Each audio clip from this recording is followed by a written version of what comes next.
I will learn. Tell me a truth, I'll believe. But tell me a story, and it will live in my heart forever. It's a Native American proverb. All stories teach, whether the storyteller intends them to or not. They teach the world we create, they teach the morality we live by.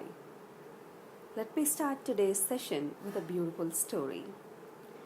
Once there was a crow that lived near a farmhouse. The owner of the farmhouse had kept some pigeons and he fed them with grains regularly. The crow looked at the pigeons and envied them every day.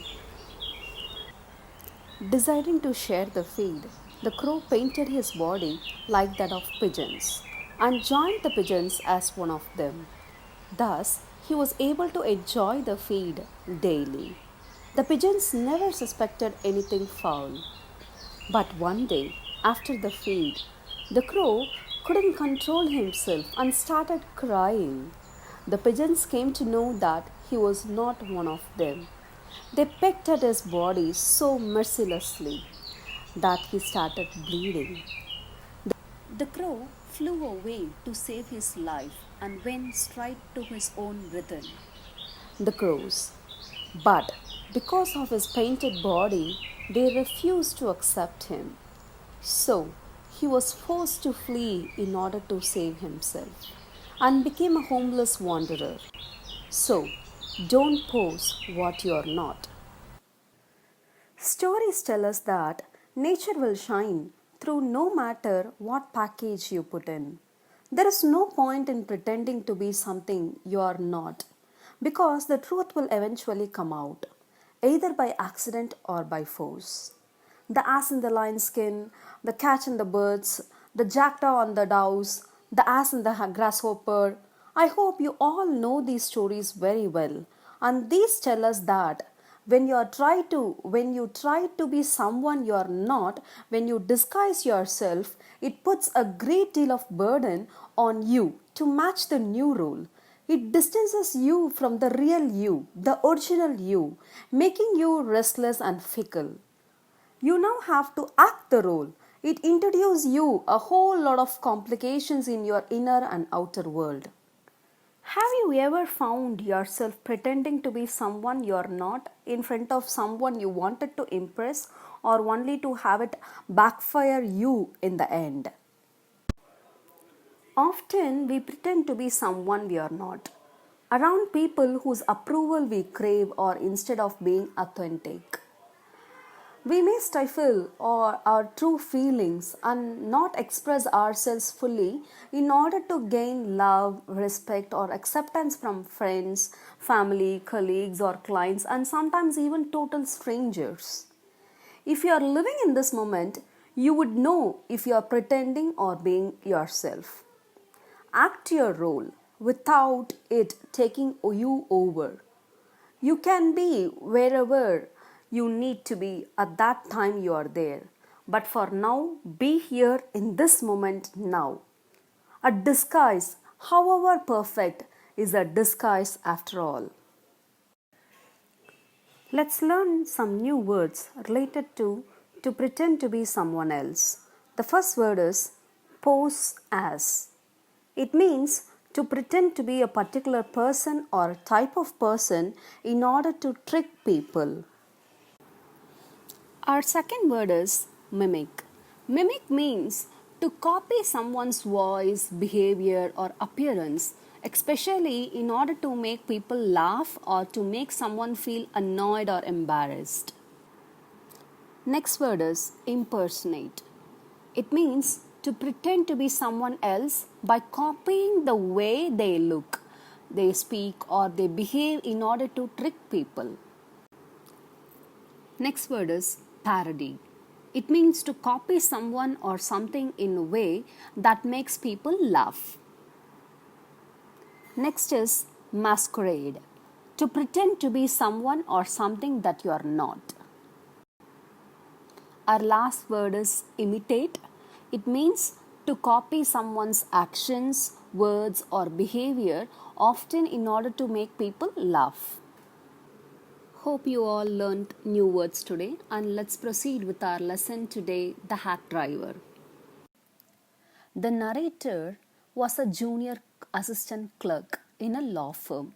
He did not prepare legal brief but served summons. A judicial summon is actually served on a person involved in a legal proceeding. Legal action may be in progress against the person, or the person's presence as a witness may be required. That's a summon, okay? So, he hated city life. It was full of dirt and violence. He was even considered fleeing to his hometown. The lawyer rejoiced when he was sent out 40 miles to a country town, the New Milan. He was to serve summons on a man called Oliver Lutkins. Oliver was needed in a law case as a witness. Okay. There he met a delivery man with a hack. He was about 40, red-faced and cheerful. He told that his name was Bill.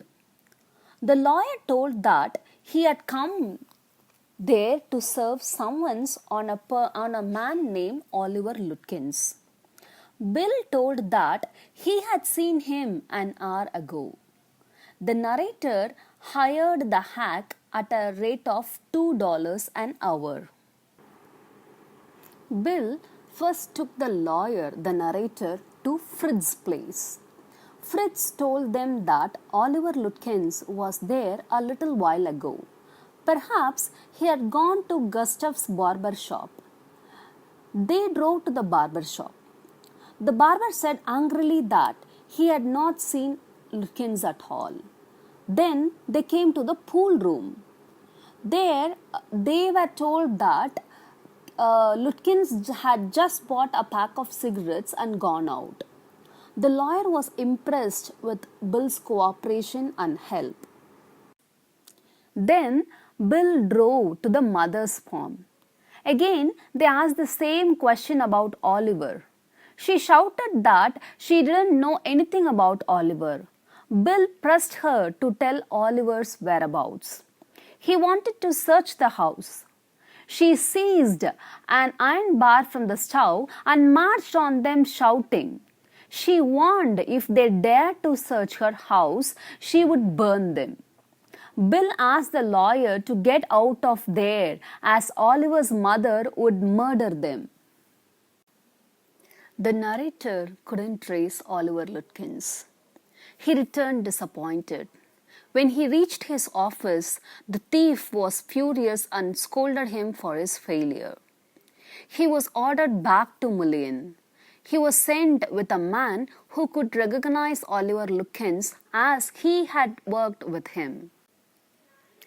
The train arrived at New Milan. Bill was on the station platform near his cart. Strangely enough, Oliver Lutkins' mother, the old tigress, was talking and laughing with him. The narrator told his companion that Bill had helped him in hunting for Oliver Lutkins. The companion was surprised. He told that his name was not Bill, but he was Oliver Lutkins himself. He had worked with him. When the summons were served, Lutkins and his mother laughed at him. They looked at the narrator as if he were a bright boy of 7. They begged the narrator to go with them to a neighbor's house for a cup of tea. They were anxious to look at the narrator. They were the only people in the town that missed seeing him the previous day. And that's the story.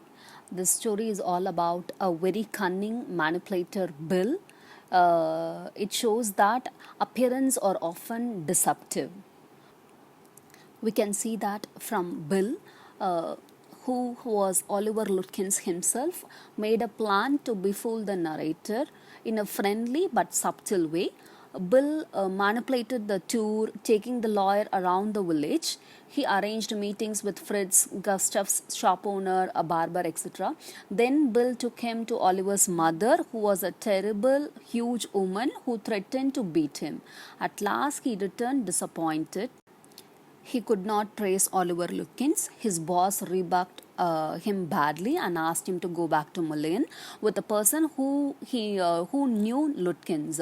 When they reached there, he found Bill and Lutkins' mother together. The man recognized Lutkins. He told that Bill is no one but Lutkins himself. Okay, let's learn about the author now. Harry Sinclair Lewis was a famous American novelist, short story writer and playwright. He was the first writer from United States to receive the Nobel Prize for Literature in 1930. He was awarded the Nobel Prize for his vigorous and graphic art of description. He created characters with the wit and humor. His first book, Hike and the Airplane, was published in 1912 under the pseudonym of Tom Graham. He was born on February 7, 1885 in Minnesota, USA. Okay, children.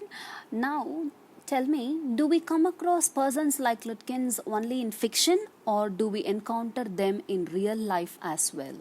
You can give examples from fiction or narrate an incident that you have read in newspapers or an incident from your life.